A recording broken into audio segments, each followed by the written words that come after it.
Salam sejahtera bagi kita semua, berjumpa lagi dengan saya di channel Penabur Benih. Saudara yang dikasih Tuhan, kita akan kembali mendengarkan kesaksian seorang murtadin di mana dulunya ia mualaf, namun saat ini juga ia kembali memeluk agama Kristen. Karena itu saudara yang dikasih Tuhan, mari kita menyimak kesaksian ini dari awal sampai akhir, bagaimana Tuhan menjamah dan memulihkan dia untuk menjadi pengikut Kristus. Mari kita menonton video berikut ini.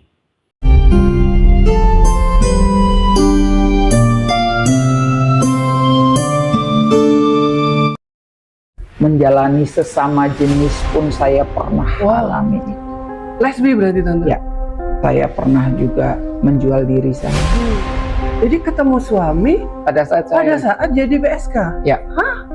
Bener tante? Ya, saya itu adalah muslim dulu. Oh. Saya pernah mualaf. Shalom, puji Tuhan ya. Kali ini saya sedang bersama dengan narasumber kita yang sangat luar biasa, yang dari mana kita mungkin dapat belajar dari beliau ya saat ini.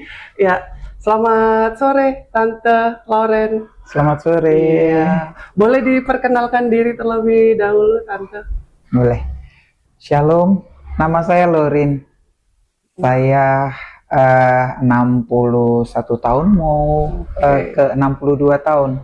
Masih muda. Wow, luar biasa semangatnya. Semangat.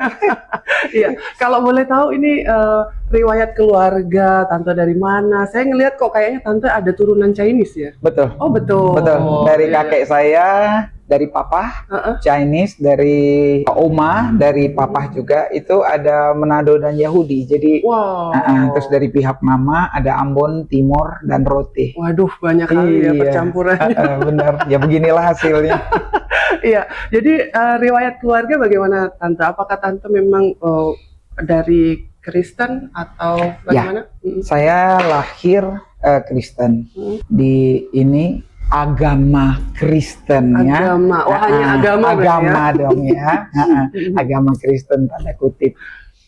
Tapi saya baru mengenal Yesus itu belum lama. Oh, baru sekitar 3 tahunan. Oh, baru. Sangat baru. Ya, jadi dengan baik ya, mengenal Yesus dengan baik siapa itu baru 3 tahunan ini. Oke. Sebelumnya saya cuman melihat Yesus sebagai juru selamat itu ya, juru selamat menyelamatkan saya pada saat saya kesusahan duit, saya kesusahan sesuatu. Nah, dia menyelamatkan saya. Tapi ya itu, cuman juru selamat yang material sekali gitu loh, sangat cetek penilaian saya pada Yesus. Nah, itu yang setelah 3 tahun ini, maksudnya sudah 3 tahun ini saya mengenal lebih daripada sekedar juru selamat yang secara materi itu. Ya. Wah, kayaknya luar biasa ini ya, kita penasaran gitu. Jadi perjalanan hidupnya Tante Lauren itu bagaimana? Dari awal seperti apa sampai mengenal Tuhan Yesus dengan sungguh-sungguh ya sampai hari ini tuh bagaimana? Boleh diceritakan? Ya, jadi saya terlahir dari keluarga broken home, tapi itu tidak menjadikan alasan untuk saya menjadi nakal atau brengsek atau bagaimana ya. Tapi justru saya banyak ambil positifnya. Jadi banyak hal positif yang menjadikan saya seperti yang ada saya sekarang ini, karena saya banyak belajar justru di saat pada saat orang tua berpisah, saya harus ngasuh adik-adik. Nah, dan saya mengenal cinta sesama itu melalui saya mencintai adik-adik saya, bagaimana saya merangkul, saya memeluk adik-adik saya, karena terus terang dari kecil kami kurang dapat pelukan orang tua. Emang berapa bersaudara? Kita berenam. Oh, berenam. Tapi mami pisah saat saya umur 9 tahun dan adik-adik masih kecil. Tante umur? Saya tante pada saat itu saya anak kedua. Oh, anak yang kedua. Iya. Dan saya banyak ambil mendapatkan banyak yang orang bilang hikmah atau nilai positif yang saya dapat dari situ. Yang boleh dikata itu yang membawa saya menjadi lebih mandiri. dan menjadi kuat karena apapun yang, dan saya selalu berpikir bahwa apapun yang laki-laki lakukan saya juga bisa lakukan. Listrik saya bisa lakukan, pertukangan apa aja saya bisa lakukan. Itu belajar dari masa sulit. Gitu. Jadi terlahir dari kedua orang tua yang broken, ya, bercerai. Jadi itu menjadikan ini nggak, sempat menjadikan kehidupan tante berantakan. Betul. Jadi kita harus ingat bahwa mata rantai, iblis itu punya membuat mata rantai dalam keluarga. Sekali ada perceraian dan itu akan terus dan akan terus. Dan itu ada kutuknya ya tante? Entah itu kutuk atau itu memang dibuat oleh iblis, karena kita pun juga pada saat perceraian itu kita tanpa sadar menyimpan itu dalam alam bawah sadar kita, dan itu menjadikan kita pada akhirnya begitu lagi. Contoh gitu. Contoh. Dan itu saya juga mengalami, saya juga bercerai dan anak saya juga mengalami gitu ya. Jadi itu benar-benar kita harus memutuskan itu. Mata rantai itu harus dalam nama Yesus kita harus putuskan. Karena kalau tidak, itu akan terus sampai ke anak cucu, dan saya nggak tahu akan sampai seberapa mata rantai ini tersambung. Kita harus putuskan mata rantai ini. Iya. Oke. Terus mungkin ada hal-hal terkelam yang udah pernah terlewati dalam hidup ini, tante? Wah, kalau kelam sebenarnya banyak. Saya pernah di narkoba. Oh, narkoba. Menjalani sesama jenis pun saya pernah alami itu. Lesbi berarti, tante? Ya. Saya pernah juga menjual diri saya. Dan saya anggap itu dulu sah-sah aja ya. Namanya orang butuh hidup. Tapi ternyata itu saya baru sekarang ini saya tahu bahwa itu benar-benar dalam. Saya itu sangat dalam, sangat menyakitkan hati Tuhan.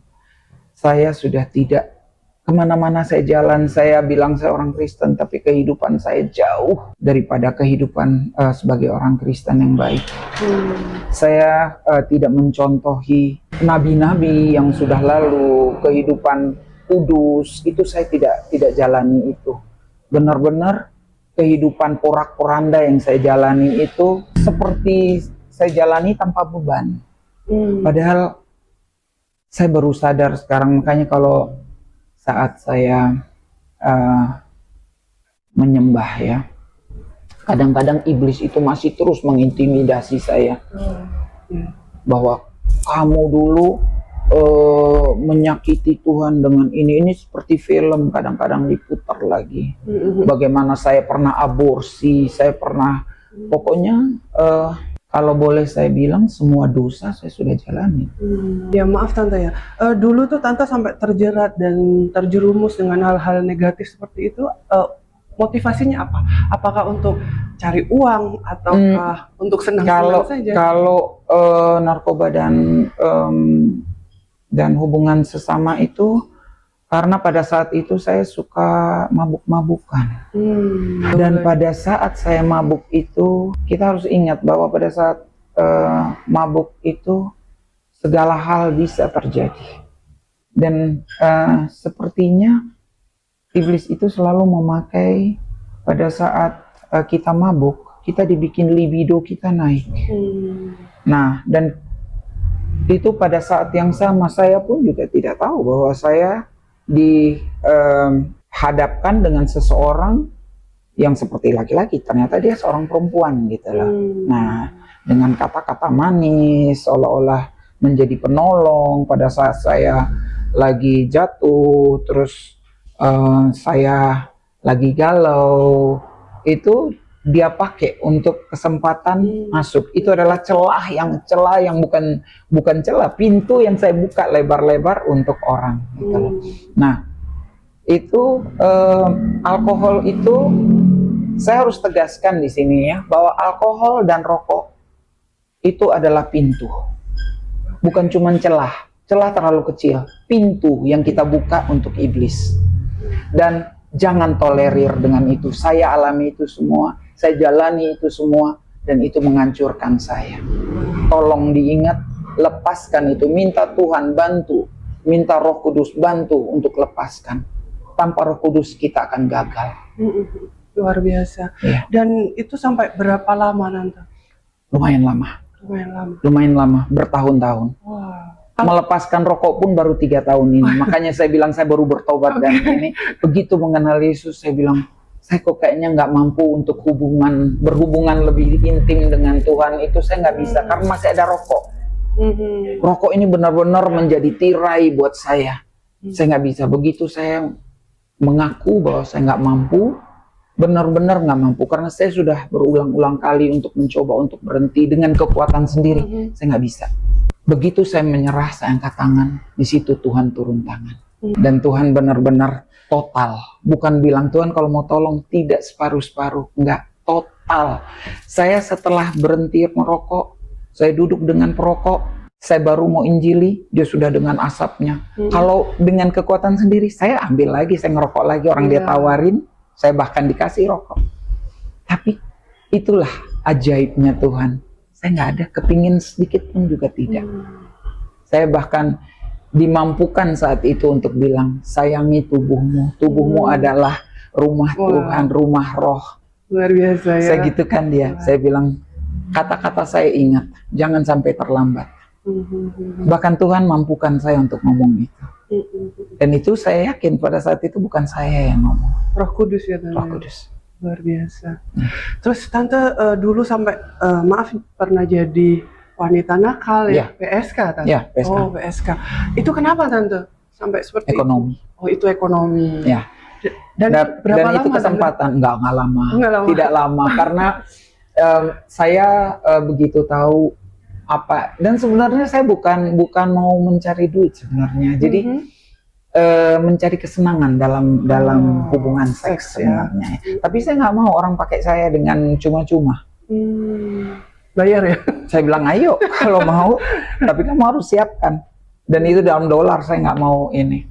Dan itu tidak di Indonesia, di luar negeri saya lakukan itu. Berarti dengan melakukan seperti itu Tante jadi bergelimang harta atau gimana? Ya juga.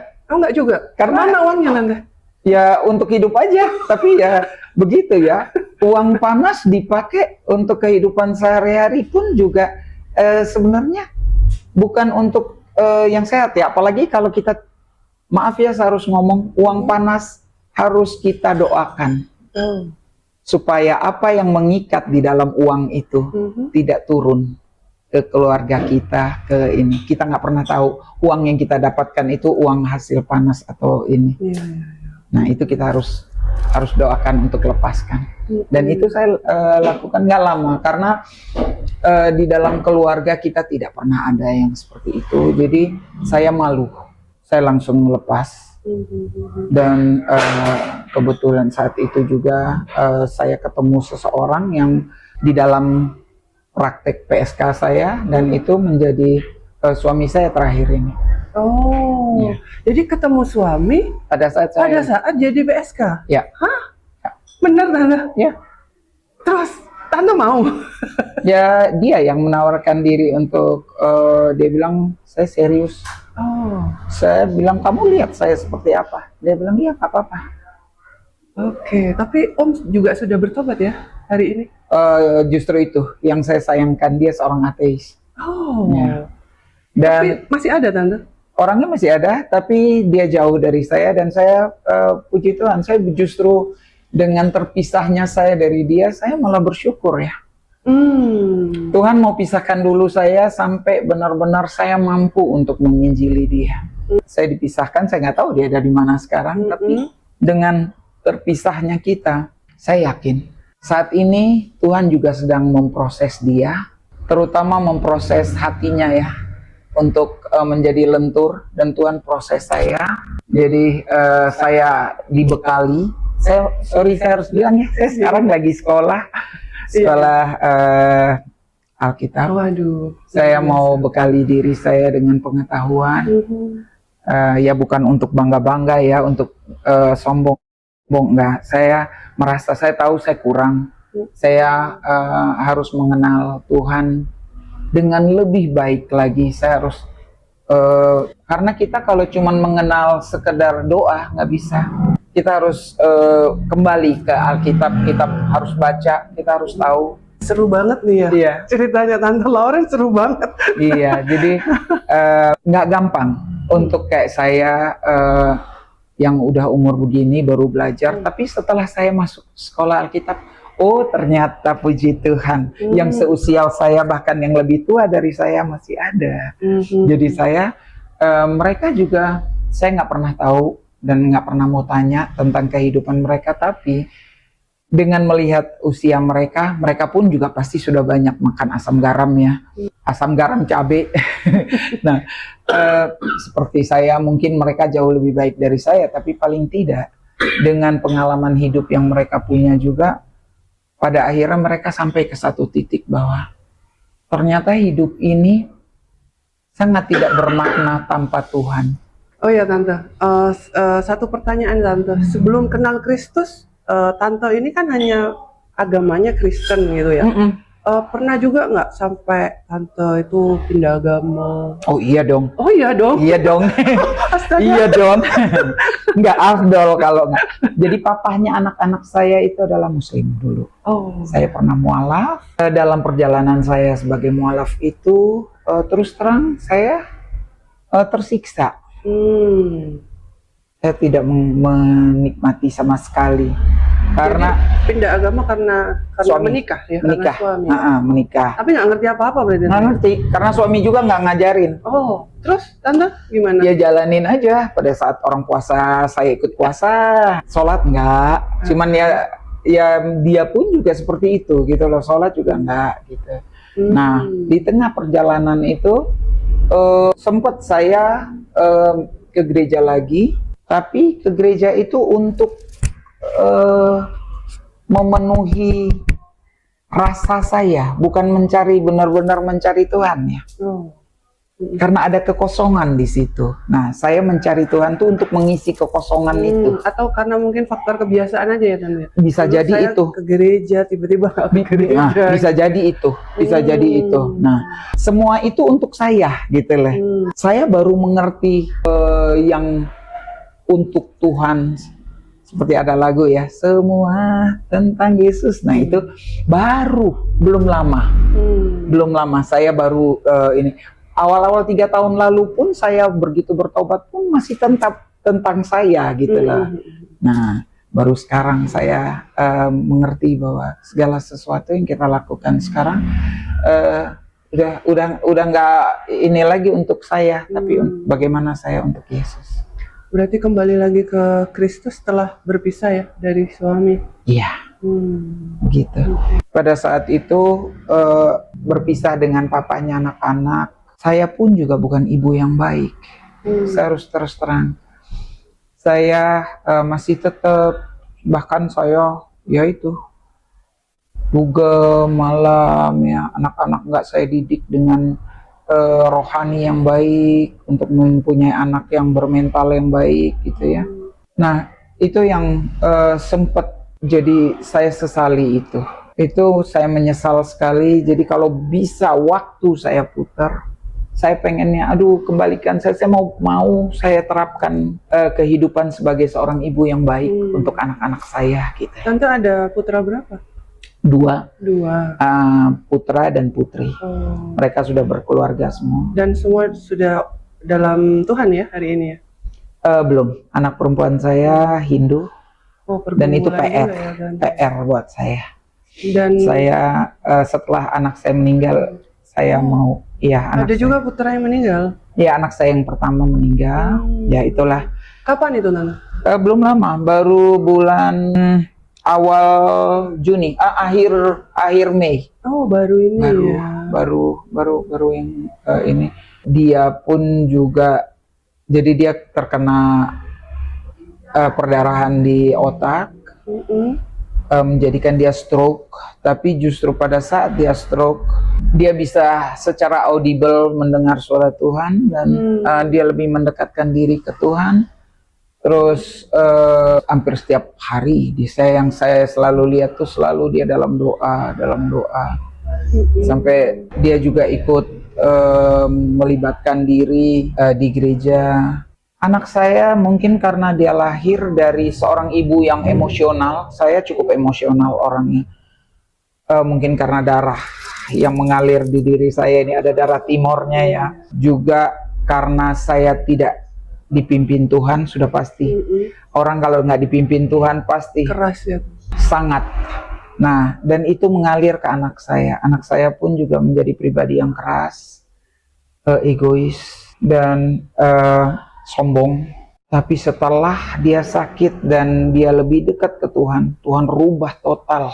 Jadi dia menjadi anak yang lemah lembut, anak yang melihat segala sesuatu itu dengan kacamata positif, menanggapinya pun dengan sangat kalem, dan dia selalu bilang, kalau saya ngobrol sama dia, saya bilang, aduh, saya kok lihat anak ini kok, saya kasihan ya. Dia bilang, nggak apa-apa mah. Semua orang pasti melalui proses. Kita doakan aja dia. Saya yang buat penasaran ini Tante, proses apa yang membuat Tante akhirnya tersadar, bertobat, dan ketemu Tuhan Yesus? Sebenarnya saya kalau mau nah ini akhir-akhir ini semakin saya lihat, sebenarnya Tuhan panggil saya ini udah lama. Banyak kejadian di rumah saya yang pada akhir-akhir ini saya lagi, rupanya Tuhan itu sebenarnya pada saat itu sudah memanggil saya. Pada saat saya lagi, terus terang ya, saya pernah dengan anak muda juga ya berhubungan. Pada saat itu justru di situ sebenarnya Tuhan udah panggil saya. Kejadian yang akuarium di rumah yang tiba-tiba pecah, ceberai, nggak karu-karuan, saya bingung ini apa ya, kenapa ya. Nah, terus juga bungalow gazebo rumah saya yang rubuh rata sama tanah, yang boleh dikata cukup aneh karena itu kayunya kokoh, tidak ada yang rapuh, tapi tiba-tiba ambruk. Nah, dan juga dengan keadaan yang saya sendiri tidak mengerti, pemakaian uang yang tidak jelas, yang boleh dikata akhirnya saya jadi terlilit hutang ya. Terus pada akhirnya saya harus keluar dari rumah karena kami menggadaikan rumah untuk usaha. Tapi pada akhirnya usaha itu juga ditipu oleh orang ya. Nah, pada saat itu saya mulai sadar bahwa ntar dulu saya nggak punya rumah nih. Nah, di situ saya baru, astaga Tuhan, sudah sejauh ini saya melangkah. Nah, di situ titik baliknya saya pada saat itu. Dan saya justru bersyukur ya, pada saat sekarang ini saya justru bersyukur Tuhan tarik itu semua. Karena benar di Alkitab bilang bahwa pada saat kita bergantung pada mamon, kita nggak bisa bergantung pada dua tuan, mamon dan Tuhan, nggak bisa. Saya saat itu sebelumnya, saya nggak butuh Tuhan pada saat itu, karena uang buat saya itu adalah segalanya. Saya masih punya rumah, saya masih punya duit, saya masih ini ya. Aktivitas saya cuma mabuk-mabukan. Setiap bulan suami masih bisa kasih uang gitu ya. Tapi disitulah sebenarnya Tuhan mungkin nangis saat itu ya, melihat saya. Ya bukan cuma mungkin ya, saya yakin pasti pada saat itu Tuhan menangis.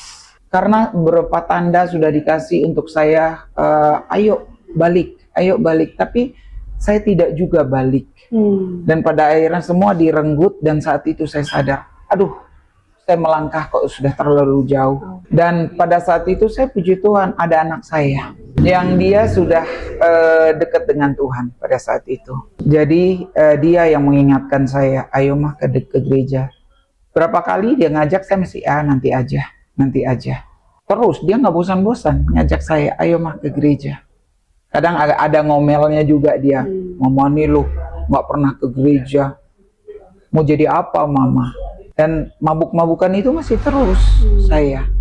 Itu ketergantungan dan mabukan rokok itu seperti mencari jalan keluar yang sebenarnya nggak ada jalan keluarnya.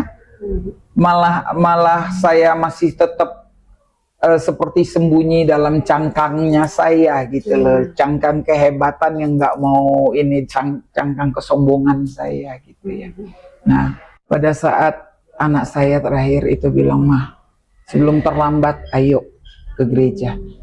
Nah, kata sebelum terlambat itu menjadi titik balik saya. Jadi ada rasa ketakutan gitu ya? Ya, jadi anak saya ngomong bahwa sebelum terlambat. Saya nggak tahu, memang saat itu Tuhan pada saat itu sudah bisikin ke dia ya sesuatu, saya nggak tahu. Tapi ya disitulah.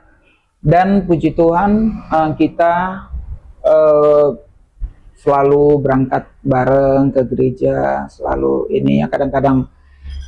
Dan kadang-kadang aja saya nggak bareng karena sejak saya masuk ke gereja, saya sendiri yang mencari aktivitas di gereja. Saya pengen untuk mengisi hari-hari saya gitu ya. Yang sebenarnya dulu-dulunya, kalau sekarang saya lihat lagi, itu dulu-dulunya saya mencari aktivitas di gereja itu padahal untuk saya, bukan untuk Tuhan gitu lah. Nah, semakin kesini baru saya lihat ternyata saya sudah harus cukup dengan bilang untuk saya. Seharusnya waktu saya untuk Tuhan, bukan waktu Tuhan yang untuk saya. Tante kan sudah banyak mengalami ya, dari Kristen sampai meninggalkan Tuhan ya, masuk Islam ya, jadi mualaf ya. Terus kembali lagi gitu ke Tuhan gitu. Kira-kira apa Tante yang membedakan antara kekristenan ini dengan agama-agama lain yang membuat Tante akhirnya bisa kembali lagi gitu ke Tuhan Yesus gitu? Terus terang, kalau orang bilang semua agama itu baik, benar, mungkin benar, tapi tidak semua yang baik itu adalah benar. Dan itu harus saya tekankan, karena saya menjalani kehidupan yang dulu pun baik, tapi tidak ada kebenaran di dalamnya, tidak ada damai sejahtera di dalamnya. Dan itu yang saya sangat kehilangan. Pada saat saya kembali ke Tuhan, baru saya tahu, oh ini yang saya hilang, damai sejahtera dan kebenaran itu. Itu yang saya dapatkan kembali, saya genggam kembali. Dan susah menggambarkan kalau kita tidak mengalami ya, karena damai sejahtera itu kalau cuman bilang damai, orang bisa bilang damai, tapi damai sejahtera yang datang dari Tuhan itu beda, sangat beda. Itu saya alami dan itu memuaskan. Rasa dahaga itu udah nggak ada. Begitu dapatkan itu semua, saya terpenuhi. Dan itu yang saya nggak cari-cari lagi. Saya nggak mau nyari lagi di luar apaan, nggak ini. Nggak, karena saya sudah kenyang dengan cinta kasih Tuhan. Kebenaran tuh perlu dicari ya Tante? Kita perlu cari sendiri ya Tante? Kita, jadi gini, memang dibilang bahwa bukan kita yang memilih, tapi Tuhan yang memilih kita. Tapi kalau kita sudah mengenal Tuhan, bagi kita yang sudah mengenal Tuhan, itu udah nggak ada istilah bilang kita memilih, Tuhan pilih kita lagi. Sudah pasti kita adalah anak Tuhan. Dan itu kita harus tahu value, nilai, kebanggaan kita, itu bukan cuma sebagai jemaat, bukan. Atau sebagai anak, sebagai orang Kristen, bukan. Kamu harus bangga bahwa kamu adalah anak-anak Tuhan yang datang dari kerajaan surga. Kita ini wakil kerajaan surga. Berarti bagaimana cara kita ngeresponin aja ya? Ya. Jadi bukan berarti terus kita masih baru merasa sebagai orang yang terpanggil. Enggak, kamu bukan baru terpanggil. Enggak, kamu sebenarnya sudah di dalam, cuman belum menyadari betapa berharganya kamu itu. Sebagai anak Tuhan, sebagai wakil duta kerajaan Allah. Untuk itu, ayo dong perbaiki hidup. Jangan mau seperti orang dunia luar. Jangan mau seperti orang-orang dunia yang lain. Ayo berubah. Saya drastis. Begitu saya bilang saya lepaskan, rokok, alkohol, saya lepaskan. Ada pernah saya mau mencoba lagi untuk minum lagi, aduh, sudah nggak enak. Ya, tapi kan gini Tante, banyak orang-orang kan ngomong tuh kalau mau berhenti rokok, mau berhenti minum minuman keras, itu kan nggak bisa instan ya. Ada proses, harus pelan-pelan dulu untuk melepaskan, karena nggak bisa gitu. Yang penting kita ada niat aja, yang penting pelan-pelan aja dulu. Itu gimana menurut Tante? Kalau saya maaf ya, saya harus bilang tidak ada kata toleran atau tolerir dengan hal itu, enggak. Pada saat kita punya keinginan untuk berhenti, jangan diem. Jangan berusaha dengan kekuatan sendiri, nggak bisa. Minta campur tangan Tuhan. Saya pun juga pada saat saya mau berhenti, saya nggak bilang, oh hari ini saya mau ini, dengan kesombongan saya mau mencoba untuk berhenti sendiri. Saya udah coba, udah berkali-kali, nggak bisa. Jatuh lagi. Begitu. Pada saat kecewa sedikit aja, itu temen yang paling deket itu adalah alkohol dan rokok. Balik lagi ya. Balik lagi. Tapi pada saat kita berserah, nggak mampu, di situ Tuhan turun tangan. Roh Kudus total ambil alih. Pola pikir saya, rasa ingin saya, semua diambil alih. Buktinya saya setelah berhenti rokok dan dibantu, saya mencoba. Bukan bilang saya nggak coba, saya coba.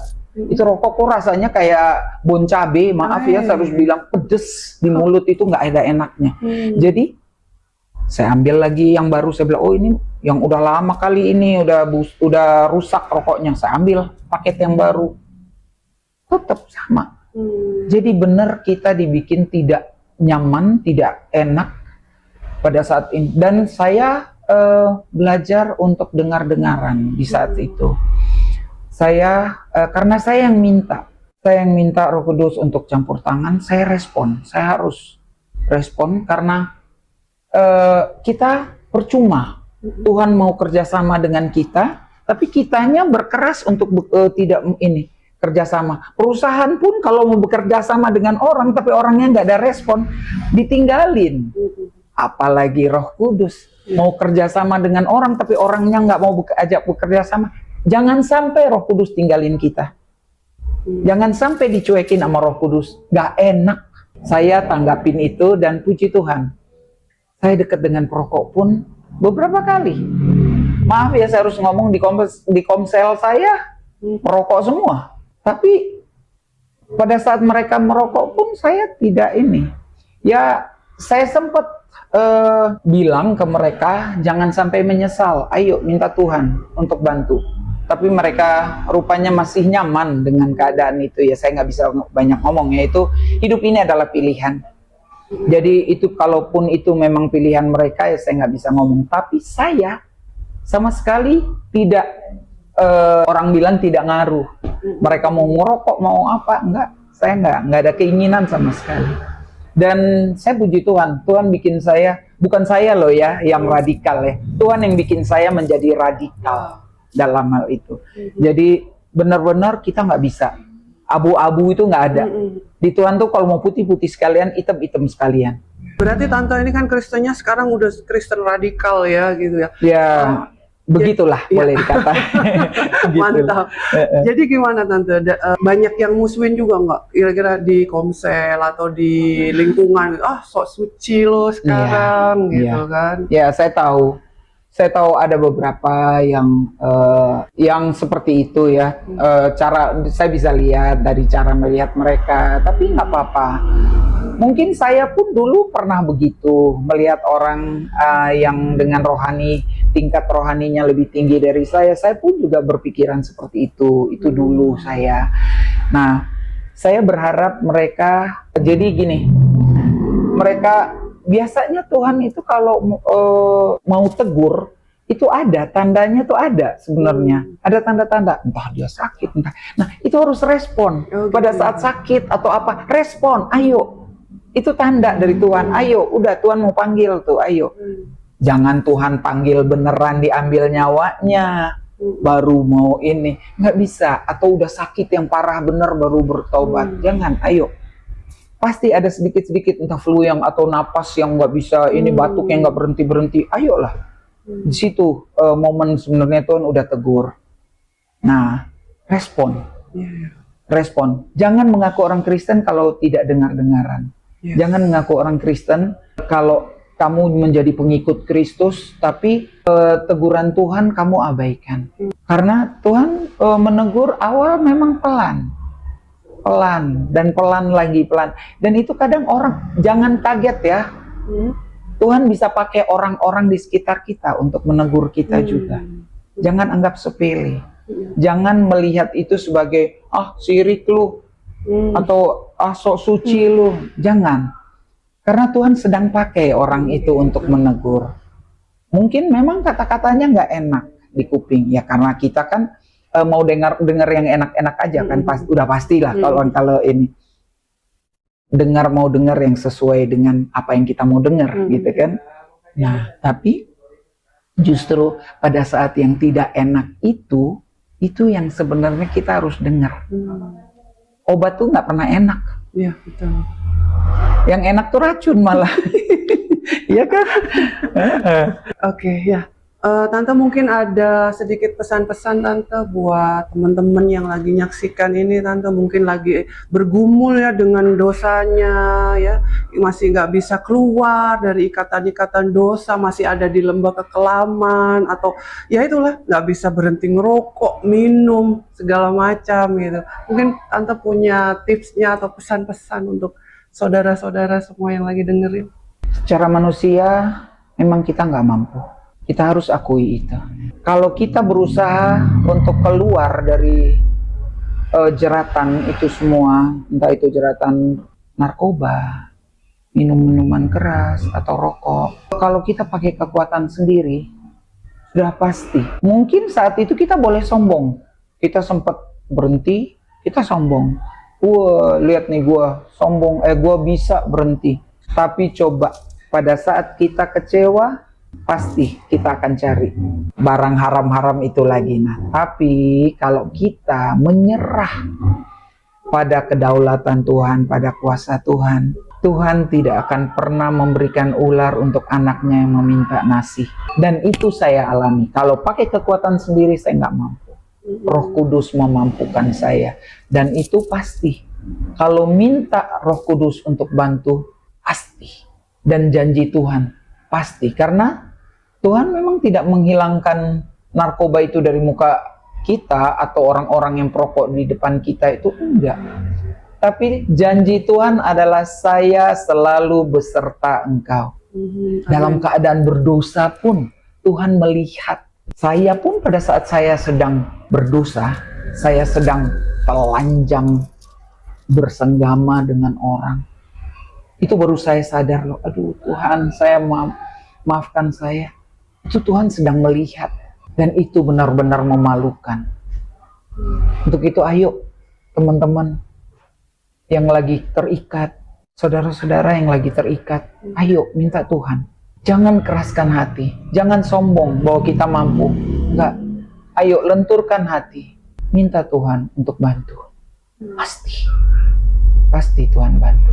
Dan kalau Tuhan sudah kasih teguran, dengar dan ikuti. Karena semua yang Tuhan jalani, Tuhan kasih kita jalankan, izinkan itu semua terjadi di dalam diri kita. Itu pasti Tuhan izinkan itu karena Tuhan mau kita punya cerita dalam hidup. Kita punya kesaksian untuk orang lain. Seperti saya juga. Saya yang kelam sekelam-kelamnya, hitam sekali hidup saya. Tuhan kenapa izinkan saya lewati itu semua? Supaya saya punya cerita untuk Anda sekarang. Tuhan beserta kita semua. Ayo pindah. Kita bahasa sekarang apa? Hijrah. Hijrah dari kekelaman menuju ke terang. Cari terang itu. Tuhan sudah memegang tanganmu. Ayo respon. Dan Yesus berkati. Amin. Oke, luar biasa Tante, dan kita semua, saya ini sangat terberkati dengan kesaksian dari Tante, apalagi teman-teman semua, saudara-saudara kita ya yang mendengarkan semuanya. Terima kasih banyak Tante, karena dari Tante kita bisa belajar ya untuk lebih dekat lagi, lebih mencari Tuhan, lebih kenal lagi, lebih dalam ya. Bukan hanya sekedar beragama ya Tante ya, tapi kenallah Tuhan kita. Tuhan Yesus hidup ya, Tuhan betul. Yesus luar biasa. Terima kasih Tante atas waktunya, dan Tuhan Yesus memberkati. Amin. Sama-sama, Tuhan Yesus berkati. Amin. Puji nama Tuhan, saudara yang dikasih Tuhan. Demikian video kesaksian yang kita sudah dengarkan secara bersama-sama. Semoga ini boleh menjadi berkat bagi kita semua dan Tuhan Yesus dipermuliakan. Kesaksian ini menolong dan menguatkan iman kepercayaan kita dalam pengenalan akan Kristus Yesus, di mana ia menceritakan pengalaman spiritualnya sebelum dan sesudah percaya kepada Yesus Kristus.